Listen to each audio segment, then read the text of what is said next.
الحمد لله رب العالمين والعاقبة للمتقين والصلاة والسلام على سيد الأنبياء وأشرف المرسلين وعلى آله الطيبين الطاهرين وأصحابه الهادين المهديين. أما بعد فقد قال الله تبارك وتعالى في القرآن المجيد والفرقان الحميد. فأعوذ بالله من الشيطان الرجيم.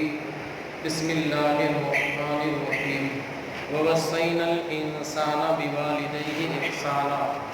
آمنت بالله صدق الله مولانا العظيم وبلغنا رسوله النبي الأمين المتين المكين المختار الكريم ونحن على ذلك لمن الشاهدين والشاكرين والذاكرين والحافظين والواصفين والحامدين والحمد لله رب العالمين. قال الله تعالى في شان حبيبه ونبيه مخبرا وآمرا إن الله وملائكته يصلون على النبي يا أيها الذين آمنوا صلوا عليه وسلموا تسليما. اللهم صل على سيدنا ومولانا محمد معدن الجود والكرم وآلہ الکرام وامہ الکریم وبارک وسلم. عزیزان ملت اسلامیہ، خطبہ مسنونہ کے بعد میں نے جس آیت کریمہ کی تلاوت کی ہے، اللہ رب العزت ارشاد فرماتا ہے وَوَصَّيْنَا الْإِنسَانَ بِوَالِدَيْهِ حُسْنًا وَوَصَّيْنَا الْإِنسَانَ بِوَالِدَيْهِ إِحْسَانًا. دونوں طرح کی آیت مقدسہ قرآن مقدس میں موجود. مطلب اس کا یہ ہے کہ اللہ رب العزت ارشاد فرماتا ہے کہ ہم نے انسان کو حکم دیا کہ اپنے ماں باپ کے ساتھ حسن سلوک کرے، اچھا برتاؤ کرے، اچھے طریقے سے پیش آئے. آپ آج کے حالات میں غور کریں، ماڈرن زمانہ ہے. آج کل جہاں زمانے نے ترقی کی، برائیوں نے بھی ترقی کی، اور آج کل ایسی برائیاں پائی جاتی ہیں کہ گزشتہ زمانے میں جن برائیوں کا تصور بھی نہیں تھا، انسان سوچ بھی نہیں سکتا تھا کہ ایسی برائیاں بھی ظہور پذیر ہوگی.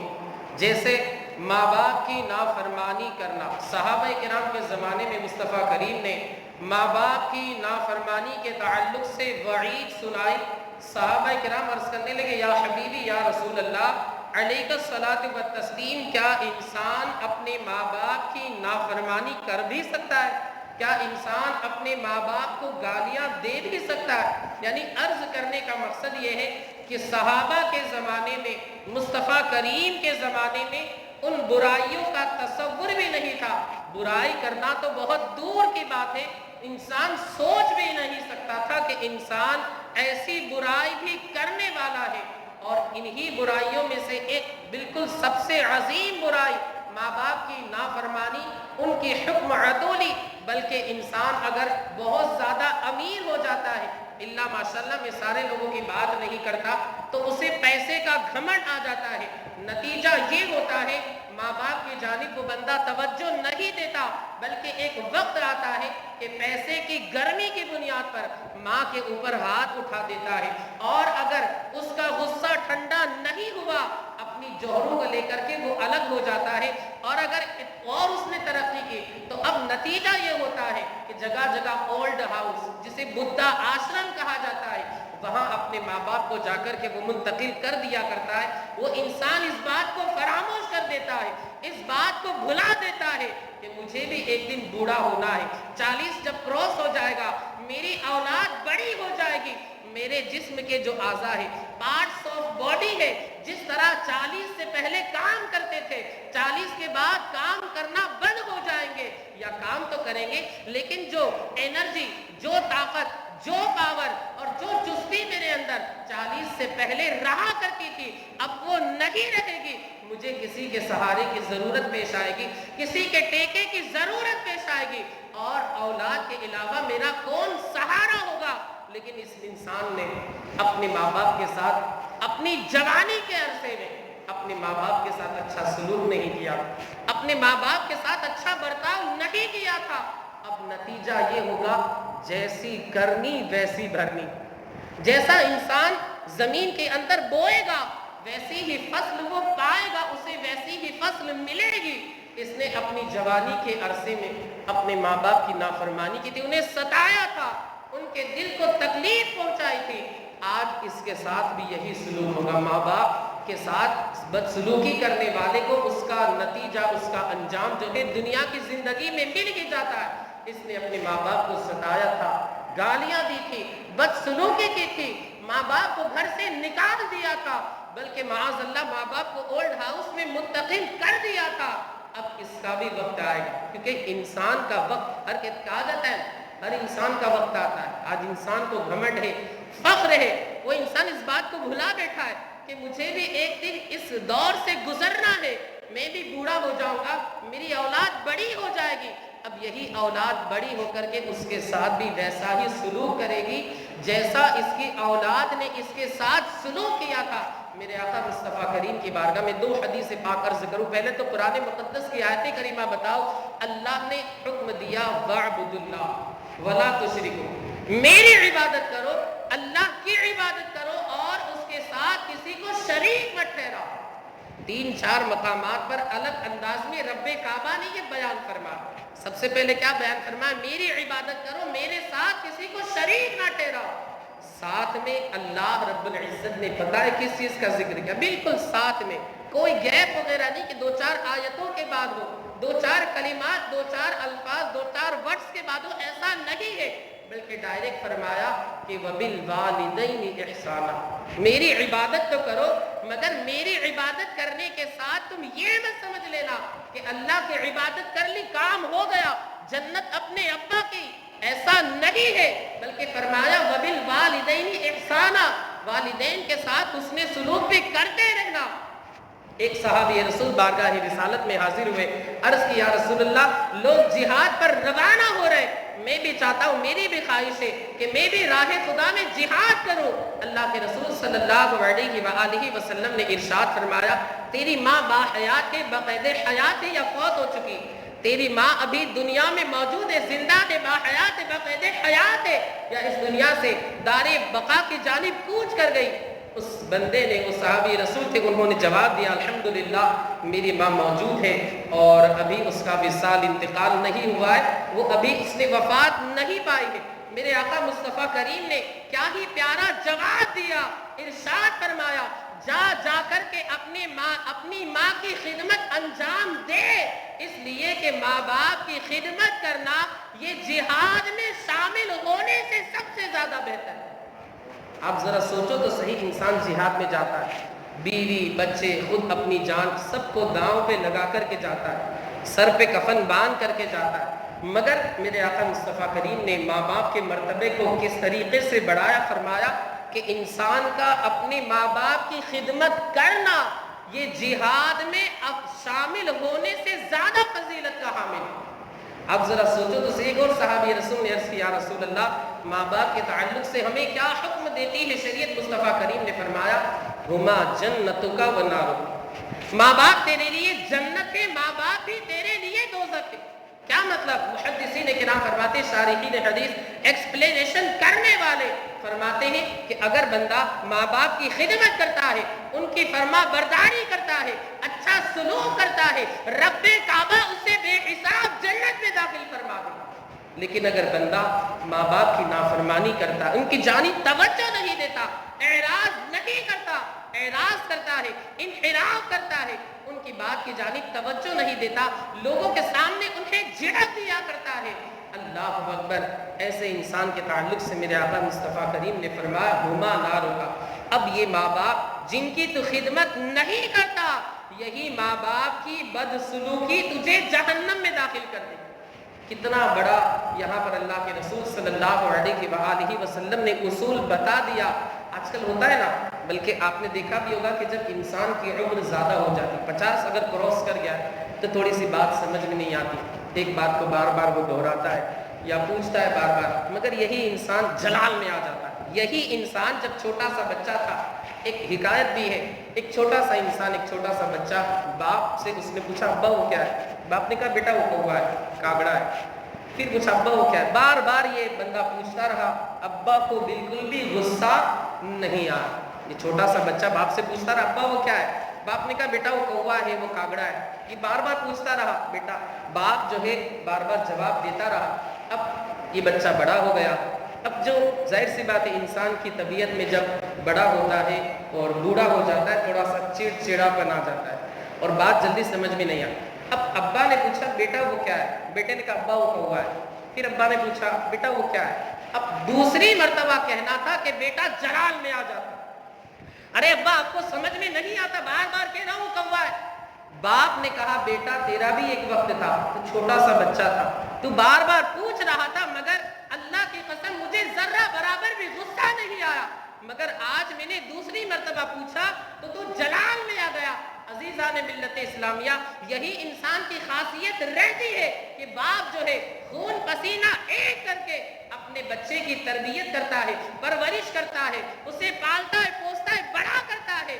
ماں بھی اس طریقے سے قربانیاں پیش کر کے اپنے بچے کو بڑا کرتی ہے, پالتی ہے, پوستی ہے. لیکن یہ احسان فراموش اولاد آگے جا کر کے اپنے ماں باپ کو بالکل فراموش کر دیتی ہے, انہیں جھڑکتی ہے. بعض لوگوں کو تو ہم نے گالیاں دیتے سنا ہے, بعض لوگوں کو ہم نے ہاتھ اٹھاتے دیکھا. یاد رکھیں جو انسان اپنے ماں باپ کو گالیاں دیتا ہے, ہاتھ اٹھاتا ہے, نہ اس کی دنیا سوری ہوئی ہے نہ آخرت اس کی سوری ہوئی ہے. کل قیامت کے دن سیدھا اسے جہنم کے اندر ڈال دیا جائے. کیونکہ ماں باپ, اللہ اکبر, ماں نے اس کے لیے اتنی قربانیاں دی, اتنی تکلیفوں کو برداشت کیا. آج یہ انسان بڑا ہو کر کے اسی ماں کے خلاف مقابلے کے لیے تیار ہے, اسی ماں کو گالیاں دے رہا ہے. انسان کا ضمیر کیسے یہ گوارا کر سکتا ہے. دیکھیے آج کل جو باہر کا ایجوکیشن, ماڈرن ایجوکیشن ہم کہتے ہیں مانتے ضروری ہے, مگر جتنی اسلام کے اندر ماں باپ کی تعلیم کا حکم دیا گیا ہے, ماں باپ کی خدمت کے تعلق سے اسلام کے اندر جتنا بتایا گیا ہے اتنا دنیاوی تعلیم میں نہیں بتایا. ایک صاحب کے 2 بیٹے, ایک حقیقت سچائی. تو ایک بیٹے کو انہوں نے مولانا بنایا اور ایک بیٹے کو انہوں نے انجینئر بنایا. وہ بیٹا پڑھ لکھ کر کے بہت سول انجینئر جسے کہا جاتا ہے, امریکہ چلا گیا. ظاہر سی بات ہے تنخواہ تو اس کی پاؤنڈ میں ہوگی. اور یہ جو امام صاحب تھے, مولانا صاحب, عالم صاحب, یہ ظاہر سی بات ہے کتنی ان کی تنخواہ نہیں ہوگی جتنی وہ انجینئر, سول انجینئر امریکہ میں گیا. لیکن یہ جو عالم صاحب تھے یہ اپنے والد کی خدمت کرتے, دست بوسی کرتے, ہاتھ چومتے اور اپنے والد کا مکمل خیال رکھتے. الف سے لے کر یا تک, اے سے لے کے زیڈ تک مکمل اپنے والد کا خیال رکھتے تھے یہ عالم صاحب. اور وہ جو امریکہ جو گئے تھے سول انجینئر صاحب, وہ اپنے باپ کو انہوں نے بالکل ہی فراموش کر دی, بلکہ یہ کہہ لیجئے کہ پہچاننے سے ہی انکار کر دیا کہ یہ میرے باپ ہے اور ان کا ہمیں ادب کرنا ہے, ان کی خدمت کرنا. میں یہ نہیں کہتا کہ سارے لوگ ایسے ہوتے, مگر یہ دنیا کی تعلیم جب انسان اسے حاصل کر لیتا ہے, گھمنڈ آ جاتا ہے, تکبر آ جاتا ہے. اب نتیجہ یہ ہوتا ہے کہ اگر دعوت میں کوئی آیا ہے تو باپ بیچارہ کھڑے ہو کر کے کھانا کھلا رہا ہے اور بیٹا آرام سے پلاٹی بال کر کے کھانا کھلا رہا ہے. مطلب باپ کو بیٹھ کر کے کھانا کھانا چاہیے اور بیٹا جو ہے اسے کھلانا چاہیے, مگر یہاں پر باپ بیچارہ ویٹر کی حیثیت سے بچے کو کھانا کھلا رہا ہے چل کر کے, مگر وہ بیٹا جو ہے, باپ جو ہے چل کر کے کھانا کھلا رہا ہے اور بیٹا بے شرم بے حیا بیٹھ کر کے آرام سے گپے مار کر کے کھانا کھا رہا. کتنے افسوس کا مقام. حالانکہ ہونا کیا چاہیے, ارے ابا حضور آپ تشریف رکھے, یہ آپ کا خادم, آپ کا غلام حاضر ہے, جب تک یہ زندہ ہے آپ کو انشاءاللہ ہرگز ایک کانٹا بھی نہیں چبھنے دے گا. آپ یہ جملہ بولیں گے نا اور پریکٹیکلی کر کے بھی دکھائیں, صرف زبان سے آپ بولیں اور عمل کے اعتبار سے اپنے ماں باپ کو تکلیف پہنچائے, ایسا نہیں ہونا چاہیے. اب عملی طور پر کر کے دکھائیں گے نا, باپ کو پھر آپ کو کہنے کی ضرورت نہیں پڑے گی, ماں کو کہنے کی ضرورت نہیں پڑے گی کہ ماں میرے لیے دعا کرے. ان کے دل سے خود بخود دعا نکلے گی, اور جب ماں کے دل سے دعا نکلتی ہے نا تو کہا جاتا ہے کہ عرش الہی کے درمیان اور اس کی دعا کے درمیان کوئی روک نہیں ہوتی. سیدھی وہ دعا باب اجابت سے ٹکرا دی ہے, فوراً وہ دعا قبول ہو جایا کرتی. مگر انسان نے بھی سب باتوں کو فراموش کر دیا ہے۔ ایک واقعہ عرض کر کے ہو سکتا ہے وقت ہی ختم ہو جائے۔ مدینۃ الرسول ہے، اللہ کے رسول صلی اللہ علیہ وآلہ وسلم کا مقدس شہر، شہر نبی، تیری گلیوں کا نقشہ ہی کچھ ایسا ہے، خلد بھی ہے مشتاق زیارت، نقشہ ہی کچھ ایسا ہے۔ یہ مدینۃ الرسول ہے، خلیفہ دوم فاروق اعظم کا زمانہ ہے۔ ایک سوداگر، ایک تاجر، ایک بزنس مین جسے کہا جاتا ہے، جو اپنا مال تجارت ایک جگہ سے لے جا کر کے دوسری جگہ فروخت کرتا تھا، جسے ایکسپورٹ بھی کہا جاتا ہے۔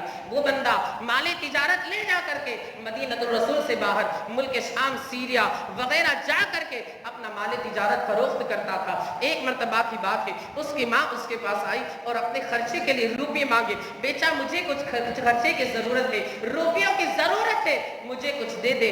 وہیں پر اس کی بیوی بھی کھڑی ہوئی تھی، یعنی اس ماں کی بہو، اس بیٹے کی بیوی بھی وہیں پر کھڑی ہوئی تھی۔ اس نے کہا تمہاری ماں ہم سے روزانہ یوں ہی مانگ مانگ کر ہمیں محتاج بنا دینا چاہتی ہے، ہمیں بھکاری بنا دینا چاہتی ہے، ہمیں منگتا بنا دینا چاہتی ہے۔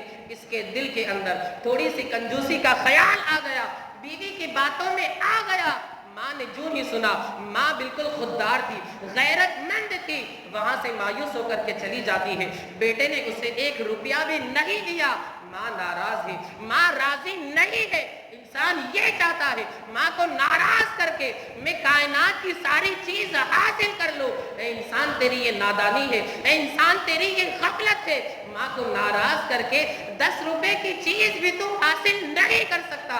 وہ بندہ مال تجارت لے کر کے مدینۃ الرسول سے باہر جاتا ہے۔ ماں ناراض ہے، ماں راضی نہیں ہے۔ اس کی سزا آپ دیکھیں، راستے میں جو ہی مال تجارت لے کر کے پہنچتا ہے، ڈاکو اس کا سارا مال و اسباب لوٹ لیتے ہیں اور اس کا ایک ہاتھ کاٹ کر کے گردن کے اندر باندھ دیا کرتے ہیں اور خون میں لت پت بالکل راستے میں چھوڑ دیا کرتے ہیں۔ کچھ لوگ اس کے قریب سے گزرے، دیکھا، اسے پہچان لیا کہ مدینۃ الرسول کا بندہ ہے، اٹھا کر کے اس کے گھر اسے پہنچا دیتے۔ سارے لوگ اس کی عیادت کے لیے آتے ہیں۔ ماں ناراض ہے، ماں اپنے بیٹے سے راضی نہیں ہے، مگر ماں جب بیٹے کو تکلیف پہنچتی نہ ایک کانٹا بھی چبھتا ہے، ماں سے برداشت نہیں ہوتا، ناراض ہے، ماں راضی نہیں ہے۔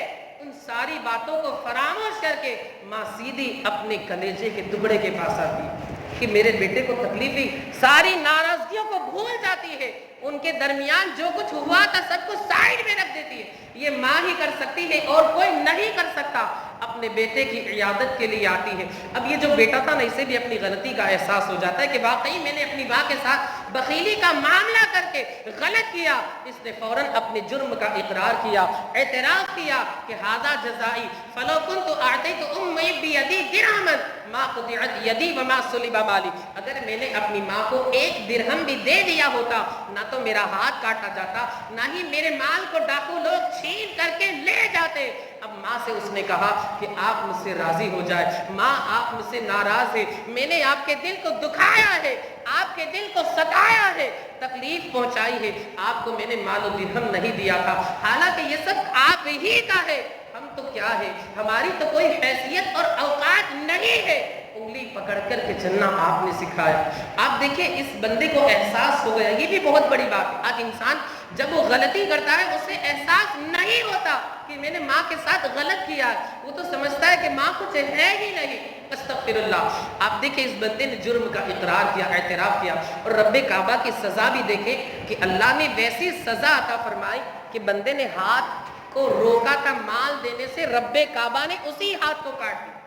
اس بندے نے مال دینے سے انکار کیا تھا، وہی مال ڈاکوؤں نے چھین لیا۔ یعنی بندہ جیسی سزا کر رہا ہے، رب کعبہ اسے ایسے ہی جرم کی سزا عطا فرما رہا ہے۔ جیسا بندہ جرم کر رہا ہے، رب کعبہ اسے ویسی ہی سزا عطا فرما رہا ہے۔ بیٹے نے اپنی ماں سے معافی مانگی، ماں مجھے معاف کر دے، مجھ سے غلطی ہو گئی، میں کسی کے بہکاوے میں آ گیا تھا، میں نے بخیلی سے کام لیا، میں نے کنجوسی سے کام لیا، آپ مجھ سے راضی ہو جائے، آپ مجھ سے ناراض ہے، یہ تکلیفیں میرے ساتھ جو ہو رہی ہے، یہ تکلیفوں کا جو معاملہ میرے ساتھ ہو رہا ہے، جو تکلیفوں کا معاملہ میرے ساتھ ہو رہا ہے، آپ کی ناراضگی کی وجہ سے ہو رہا ہے۔ ماں اپنے بیٹے سے کب ناراض رہتی؟ ماں اپنے بیٹے سے کبھی ناراض رہتی ہی نہیں ہے، وہ تو ہمیشہ ہمیشہ اپنے دل میں بچے کی خوشی، بچے کی محبت، بیٹے کی محبت رکھ کر کے چلا کرتی ہے۔ ماں نے کہا بیٹا میں تجھ سے راضی ہوں، یا بنی انی رضیت عنک، اے میرے بیٹے میں تجھ سے راضی ہوں، میں تجھ سے ناخوش نہیں ہوں۔ ماں کی ناراضگی کی جو ختم اختتام ہوتا ہے، ماں جب راضی ہوتی ہے، ماں جب رضامندی کا اظہار کر دیتی ہے، بیٹا میں تجھ سے راضی ہوں، بیٹا میں تجھ سے ناراض نہیں ہوں، تو ٹینشن مت لے، تو فکر مت کر۔ رات ہوتی ہے، اس شخص کو نیند اپنی آغوش میں لے لیتی ہے، وہ شخص سو جاتا ہے۔ آپ دیکھیں ماں کی رضامندی کا کرشمہ دیکھیں، ماں جب راضی ہوتی ہے، ماں جب اپنے بیٹے سے خوش ہو جاتی ہے۔ اس بندے کا ہاتھ کٹا ہوا تھا، ایک رات میں ماں کی رضامندی کی وجہ سے رب کعبہ وہ کٹا ہوا ہاتھ اسے دوبارہ عطا فرما دیتا۔ آپ ذرا سوچو تو صحیح، ماں کی ناراضگی کی سزا بھی کتنی سخت ہے، لیکن ماں کی رضامندی کی اب برکت بھی دیکھے کہ اس کی برکت سے کٹا ہوا ہاتھ انسان کا واپس آ جائے، یہ تقریباً امپوسیبل ہے، محال ہے۔ لیکن ماں کی اگر دعا ہو، وہ کٹا ہوا ہاتھ تو کیا ہے، کٹا ہوا گلا بھی واپس آ جایا کرتا۔ تو ماں کو آپ راضی رکھے، ماں اگر خوش رہی آپ دونوں جہان میں کامیاب رہیں گے۔ ایک بات تکلیف کی بات ہوتی ہے، انسان اپنے پیر صاحب کے ہاتھ چومتا ہے، اپنے پیر صاحب کے پیر چومتا ہے، نذرانے پیش کرتا ہے، لفافے پیش کرتا ہے، نعت خوانوں کو تو ایسے ایسے اڑاتا ہے، لیکن افسوس گھر پہ جب پہنچتا ہے تو ماں وغیرہ باپ کے اوپر خرچ کرنے میں وہ بندہ درے قطع بھاگتا ہے، کیونکہ سامنے اسٹیج پہ میں اگر لٹا رہا ہوں، ویڈیو بن رہا ہے، کل وہ یوٹیوب پہ اپلوڈ ہوگا، لوگوں میں پھیلے گا تو میرا نام ہوگا فلاں حاجی صاحب نے اتنی ساری نوٹیں لٹائے، لیکن گھر کی چار دیواری میں ماں کے اوپر خرچ کروں گا، کسی کو پتہ نہیں چلے گا۔ ارے نادان، تو دنیا کو دکھا رہا ہے، رب کعبہ کو اگر تو اس کی رضا حاصل کرنے کے لیے ایک درہم خرچ کرتا، باہر کروڑ روپے خرچ کرنے سے وہ ایک روپیہ تیرا بہتر ہوگا۔ انسان باہر لاکھوں روپے خرچ کرتا ہے، مگر ماں کے اوپر ایک روپیہ خرچ نہیں کرتا۔ اگر انسان خلوص کے ساتھ، اخلاص کے ساتھ، للہیت کے ساتھ ایک روپیہ ماں پر خرچ کرے، باہر 1 کروڑ روپے خرچ کرنے سے وہ ایک روپیہ افضل ہوگا، کہ یہ ماں ہے۔ باہر جو خرچ کر رہا ہے، ہم یہ نہیں کہتے کہ باہر خرچ نہ کر، لیکن سب سے پہلے ماں ہے۔ پیر صاحب کا ہاتھ بعد میں چومنا، ماں کا ہاتھ پہلے چومنا، پیر صاحب کا ہاتھ بعد میں چومنا، باپ کا ہاتھ پہلے چومنا۔ یاد رکھے سب سے بڑا پیر جو ہے وہ باپ ہوا کرتا ہے، سب سے بڑی پیرانی اماں ماں ہوا کرتی۔ یہ پیر صاحب جو ہے ہم ان کا ادب کرتے ہیں، عالم دین ہے، ہم سب کا ادب کرتے ہیں، مگر پیران اعظام بعد میں ہے، والدین پہلے ہے۔ ماں ناراض ہے، آپ پیر صاحب کو راضی کرنے کی کوشش کر رہے ہیں، کتنے افسوس کا مقام ہے۔ آج کل ہمارے درمیان کیا ہو رہا ہے پتہ ہے؟ آخری بات عرض کر کے اپنی گفتگو کو ختم کر دوں۔ ایک صاحب تھے، ان کے 3 بیٹے تھے۔ اب انہوں نے یہ سوچا کہ میرے جانے کے بعد ہو سکتا ہے ان کے درمیان 3 لوگ ہیں، مل جل کر کے نہ رہ پائے، تو انہوں نے اپنی زندگی میں کیا کیا، تینوں اپنی جو پراپرٹی تھی تینوں بھائیوں کو تقسیم کر کے دے دی، سب کا حصہ دے دیا۔ پھر اپنی جو اہلیہ تھی اتفاق سے ان کے نام پر کچھ بھی نہیں کیا، یہی سوچا کہ میرے 3 بیٹے انہی کی ماں ہے، کوئی نہ کوئی تو سنبھال ہی لے گا، بلکہ تینوں مل کے سنبھالیں۔ ان کا حسن ظن تھا، اچھا گمان تھا، پھر ان کا انتقال ہو گیا۔ اب دیکھیں انسان کتنا گر گیا ہے، اس کے اخلاق کتنے گر گئے ہیں۔ ان تینوں بھائیوں نے باری مقرر کر دی، 1 مہینہ تو رکھے گا، 1 مہینہ میں رکھوں گا، 1 مہینہ ہمارا دوسرا بھائی۔ کتنے افسوس کا مقام، جب تو 3 بھائی تھے، تیری ماں نے یہ سوچا تھا کہ ایک بیٹے کو میں 1 مہینے تک کھلاؤں گی، دوسرے بیٹے کو میرے جو شوہر ہیں وہ کھلائیں، تیسرے مہینے میں پھر میں تیسرے بیٹے کو کھلاؤں۔ ماں نے کبھی ایسی تقسیم کی تھی؟ ماں نے کبھی ایسی تفریق کی تھی؟ لیکن آج بیٹے کی جب باری آئی خدمت کرنے کی، تو بیٹے نے آپ دیکھیں بیان کرتے ہوئے ہمیں دل بالکل رو رہا ہے کہ وہ کس طریقے سے بیان ہے۔ آگے جو بات ہے وہ بہت تکلیف دہ ہے۔ تینوں نے باری مقرر کر لی۔ اب جب 31 کا مہینہ ہو، کبھی کبھی ہوتا ہے 31 کا مہینہ، جیسے ابھی یہ جون کا مہینہ، مئی کا مہینہ 31 کا تھا، 31 کا مہینہ ہوتا تو ایک بھائی کہتا بھائی 30 دن کی بات ہوئی ہے، 31ویں جو تاریخ ہوگی اس میں میں نہیں کھلاؤں گا، کیونکہ بات 30 دن کی ہوئی۔ دوسرا والا جو بھائی کہتا وہ کہتا میرا تو مہینہ شروع نہیں ہوا، میرے مہینے کی شروعات تو 1 تاریخ سے۔ تیسرا والا بھائی کہتا میرا تو مہینہ شروع ہی نہیں ہوا، اگلے مہینے میرا نمبر آیا۔ مطلب وہ 31 تاریخ جب آتی، ماں کو تینوں بیٹوں میں سے کوئی بھی بھائی، تینوں بیٹوں میں سے کوئی بھی بیٹا 2 وقت کی روٹی کھلانے کے لیے تیار نہیں ہوا۔ ماں کو 31 تاریخ جو ہے وہ بالکل بھوکے مر کر کے گزارنی پڑی۔ 31 تاریخ جو تھی نا، تینوں بھائی انکار کرتے. ایک بھائی کہتا کہ 31 تو ہماری گنتی میں ہے نہیں، 30 دن کی بات نہیں. دوسرا بھائی کہتا کہ ہمارا مہینہ 1 تاریخ سے شروع ہو رہا ہے. تیسرا بھائی کہتا کہ میرا مہینہ آیا نہیں بلکہ اگلے مہینے سے میری باری ہے.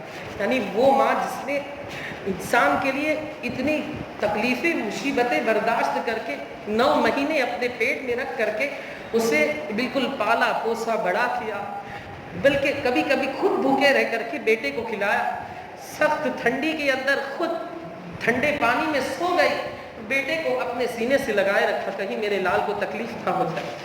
آج انسان اتنا گر گیا کہ اپنی ماں کو ایک وقت کی روٹی کھلانے کے لیے وہ تیار نہیں. پھر انسان آتا ہے اور کہتا ہے کہ حضرت دعا کر دیجیے، رزق میں برکت نہیں ہے، دعا کر دیجیے کاروبار ٹھپ ہے، دعا کر دیجیے اللہ کی رحمتوں کا نزول نہیں ہوتا. نادان اگر انسان اسی طرح کرے گا تو دعا تو اللہ کی رحمتیں تو بہت دور کی بات ہے، اللہ کا عذاب اترے گا. قیامت کیوں نہیں آتی؟ ماجرا کیا ہے؟ کعبہ کس منہ سے جاؤ گے غالب؟ شرم تم کو مگر نہیں آتی. وہ ماں جس نے خود بھوکے رہ کر کے انسان کو کھلایا، اپنے بیٹے کو کھلایا، اس کے بدن کے کپڑے کا انتظام کیا، محنت مزدوری کر کے. بہت سی مائیں تو ہمارے جو معاشرے میں اسلامی بہنیں محنت مزدوری کر کے شوہر کا انتقال ہو گیا ہے، باسن دھو کر کے، برتن دھو کر کے، گھر کا کام کاج کر کے اپنے بچوں کی تربیت اور پرورش کا انتظام کرتی ہے. لیکن یہ نالائق اولاد بڑی ہو کر کے اسی ماں کو 31 تاریخ ہوتی ہے، اس رات ماں کو بیچاری کو 2 وقت کی روٹی اس بندے کی، اس بیٹے کی جانب سے نصیب نہیں ہوتی. تو خدا را آپ ہرگز ایسا نہ کریں. یاد رکھیں یہی ماں کل آپ کو آپ کا ہاتھ پکڑ کر کے جنت میں لے جائے. آپ خدمت کریے، آپ کے لیے نعمت ہے. اور جن کے ماں باپ زندہ ہے وہ اپنے ماں باپ کی خدمت کریں، لیکن جن کے ماں باپ اس دنیا سے چلے گئے، رخصت ہو چکے، وہ اپنے ماں باپ کی خدمت کیسے کریں؟ تو آپ ٹینشن نہ لیں. اسلام جو ہے مکمل نظام زندگی ہے. میرے آقا مصطفیٰ کریم فرماتے جو بندہ جمعہ کے دن والدین میں سے کسی ایک کی قبر کی زیارت کرتا ہے اور اس کے قریب کھڑے ہو کر کے سورہ یاسین کی تلاوت کرتا ہے تو سورہ یاسین میں جتنے حروف ہیں ان سارے حروف کی گنتی کے برابر رب کعبہ اسے نیکیاں عطا فرمائے. تو آپ انشاءاللہ کریں گے، اپنے ماں باپ اور ان کی خدمت کریں گے. آپ کے لیے بہت بڑے شرف کی بات ہے، نعمت ہے کہ آپ کو ماں باپ ملے ہیں. آپ ان کی دعائیں لے کر کے یاد رکھیں، آپ ان کی خدمت کریں گے نا، پھر آپ کو یہ کہنے کی ضرورت نہیں پڑے گی ماں میرے لیے دعا کرنا. ان کے دل سے دعا نکلے گی. جب ان کے دل سے دعا نکلے گی آپ دنیا میں بھی کامیاب ہو جائیں گے، آخرت میں بھی کامیاب ہو جائیں گے. مولا عز و جل ہمیں آپ کو اور ساری دنیا کے خوش عقیدہ مسلمانوں کو اپنے ماں باپ کی خدمت زندگی بھر کرتے رہنے کی توفیق رفیق عطا فرمائے. استغفر اللہ ربی من کل ذنب واتوب الیہ وآخر دعوانا ان الحمد للہ رب العالمین.